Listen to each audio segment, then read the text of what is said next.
Mến chào các bạn. Thông thường bạn chỉ hay nghe nói tới cái chỉ số IQ, EQ. Vậy còn chỉ số AQ là gì mà hiện nay rất nhiều người cũng quan tâm, xem đó như là một yếu tố quan trọng đưa bạn đến sự thành công? Nào, mình cùng tìm hiểu thử nha. AQ là viết tắt của cụm từ tiếng Anh Adversity Quotient, là chỉ số đo lường sự bất hạnh, nghịch cảnh và khả năng vượt khó của mọi người. Chỉ số IQ được bắt nguồn từ nhà tâm lý học người Mỹ có tên là Paul Stoll. Ông đã phát hành tác phẩm mang tên là Adversity Quotient trên Amazon vào tháng 5 năm 1999. Theo như ông Paul nói thì chỉ số IQ có thể đo được năng lực, sự sáng tạo, mức độ hoài bão, sức khỏe lý tính, xúc cảm và hạnh phúc của một đời người. Thật kỳ diệu phải không nào? Nó cũng chính là chỉ số để đo 4 mức độ cao thấp về bản lĩnh sống của con người, bao gồm khả năng đối diện khó khăn, vượt lên hoàn cảnh, xoay chuyển được cục diện và có thể tìm được lối ra.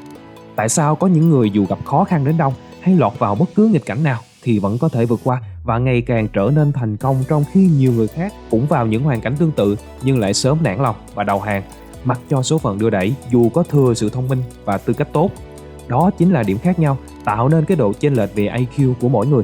Nói theo cách dễ hiểu thì IQ chính là chỉ số dùng để đo lường bản lĩnh dám đương đầu trước khó khăn và có khả năng vượt qua những nghịch cảnh bất hạnh. Đa phần những người có chỉ số EQ cao thì IQ cũng tỷ lệ thuận. Tuy nhiên, vẫn có một số trường hợp đặc biệt, cái chỉ số EQ thấp nhưng chỉ số IQ vẫn cao. Trên thực tế, có nhiều người cho thấy rằng họ có nhân cách và cảm xúc tốt, nhưng làm mọi việc vẫn không thành và cuộc đời vẫn còn rất là nhiều bất hạnh. Tác giả Paul từng nói người tốt vẫn có thể là người không bền lòng theo đuổi mục đích, dù biết đó là mục đích cao đẹp, nhưng họ không đủ can trường để đi tới. Bởi vì bao giờ cũng vậy, mục đích cao đẹp luôn đi kèm với những thử thách cực kỳ khó mà chỉ ai dám vượt khó mới có thể tới đích. Nói theo cách khác thì tác giả muốn nhắn nhủ tới mọi người rằng nếu không tự nâng cao cái chỉ số IQ thì người thông minh hay là thục hiền vẫn sẽ trở thành bất hạnh nếu họ không có khả năng tự vượt qua nghịch cảnh của cuộc sống. Những sự thành đạt hay thành công mà bạn đạt được bao giờ cũng có cái giá phải trả tương ứng. Mức giá càng đắt thì càng chính đáng và hạnh phúc sẽ nhân lên càng lớn và đáng tự hào. Paul đã nghiên cứu dựa trên thực tiễn và cho rằng những người có chỉ số IQ thấp thường dễ xúc động và buông xuôi khi gặp những vấn đề khó khăn trong cuộc sống. Đổi lại, những người có IQ cao sẽ ít khi đầu hàng trước nghịch cảnh và thường có khả năng và tố chất trở thành những nhà lãnh đạo trong tương lai. Để có thể hiểu rõ hơn về chỉ số IQ, ông đã phân định ra 3 dạng dựa trên những cách thức mà họ lựa chọn để đối diện với những khó khăn, thử thách diễn ra trong cuộc sống. Đó là quitter, camper và climber. Đầu tiên là dạng quitter. Bạn có phải là một người dễ buông xuôi ngay từ khi ban đầu gặp một cái vấn đề khó khăn hay không? Hay là bạn có phải là một cái người dễ dàng từ bỏ một cái công việc bạn đang theo đuổi, một cái mục đích sống để đề ra từ trước, hay là những dự định cao hơn, mặc dù kết quả nhận lại không được như ý muốn? Nếu câu trả lời là có, thì bạn đang nằm trong top những người quitter, hay là những người có chỉ số IQ rất thấp. Nếu bạn thực sự là một người may mắn hay có cái chỉ số là IQ rất là cao, thì việc IQ thấp không phải là vấn đề quá lớn với bạn. Việc thất bại chỉ là trước mắt, may mắn sẽ mang lại nhiều cơ hội khác tốt hơn cho bạn. Tuy nhiên, nếu bạn làm việc trong một môi trường độc lập và xung quanh không có ai giúp đỡ thì khả năng bạn sẽ không thể vượt qua được hoàn cảnh và đạt được những kết quả như là mình mong đợi. Thứ hai, đó là dạng camper. Những người nằm trong dạng này sẽ là những người có cái sự chịu khó, chăm chỉ và luôn ý thức phấn đấu rèn luyện bản thân ngày càng hoàn thiện hơn và làm mọi thứ có thể đạt tới một mức độ nhất định nào đó trong cuộc sống mà họ cảm thấy là hài lòng. Tuy nhiên, việc họ dễ hài lòng và thỏa hiệp với bản thân mình như vậy cũng không đủ để đạt tới những cái mục đích và vị trí danh vọng cao hơn trong cuộc sống này. Thứ ba là dạng climber. Dạng này sẽ chỉ những người có cái sự kiên định, hoài bão lớn. Họ luôn không ngừng nỗ lực học tập và rèn luyện bản thân để đạt tới những điều tốt nhất trong khả năng họ có thể làm được. Ngoài ra, họ cũng là những người không bao giờ chấp nhận đầu hàng trước số phận, mà luôn tìm cách xoay sở để cải thiện nó ngày càng tốt đẹp hơn. Đấy là biểu hiện của những người có chỉ số IQ cao, và những người thuộc top climber sẽ chỉ chiếm khoảng 5%, trong khi mẫu người thuộc top camper chiếm tới 65 đến 90%. Có thể nói họ là những người hiếm gặp và thường sẽ đạt được những thành công nhất định trong cuộc sống.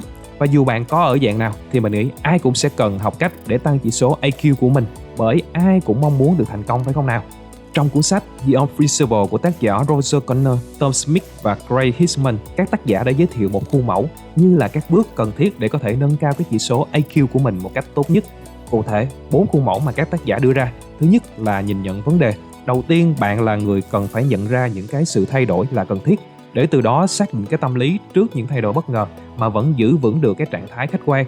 Để làm được điều này thì các bạn phải có tầm nhìn xa bằng việc luôn đặt ra các câu hỏi, các tình huống giả sử, các dữ liệu kết quả tích cực mà bạn sẽ đạt được khi có cái sự thay đổi. Có vẻ như việc là đạt được cái tầm nhìn xa thì nghe có vẻ là hơi trừu tượng, nhưng bạn có thể rèn luyện bằng cách lắng nghe những cái lời phê bình của mọi người sẽ giúp bạn dần dần thích nghi và hiểu cần thay đổi những cái gì một cách nhanh chóng. Dĩ nhiên là phải trong cái trạng thái khách quan và tích cực. Thứ hai là làm chủ mọi vấn đề. Thông thường thì mọi người thường có tâm lý kháng cự với những thay đổi vì sợ sẽ gây ra những cái hậu quả thất bại. Ví dụ bạn đang đảm nhiệm cái trọng trách là lên cái chiến lược kinh doanh mới nên cần phải thay đổi tất cả các chiến lược cũ, thì chắc chắn bạn cần phải tiếp nhận những cái thử thách, thậm chí là có thể dẫn tới thất bại trong quá trình thay đổi. Nhưng bạn nên nhớ là không có bao giờ được bỏ cuộc. Sai thì có thể sửa, nhưng khi điều chỉnh những thay đổi, bạn không được quên mất những mục tiêu đã đề ra ban đầu, đảm bảo nó luôn nằm trong tầm nhìn và dự liệu trước đó của bạn ha. Thứ ba là tìm được phương hướng giải quyết vấn đề. Khi đã tìm được những phương pháp để giải quyết các vấn đề thì bạn vẫn nên đặt những cái câu hỏi: còn điều gì mà mình có thể tạo ra cái sự khác biệt nữa không? Có thể câu hỏi này nó sẽ phá vỡ cái sự hoàn hảo trong quá trình thay đổi.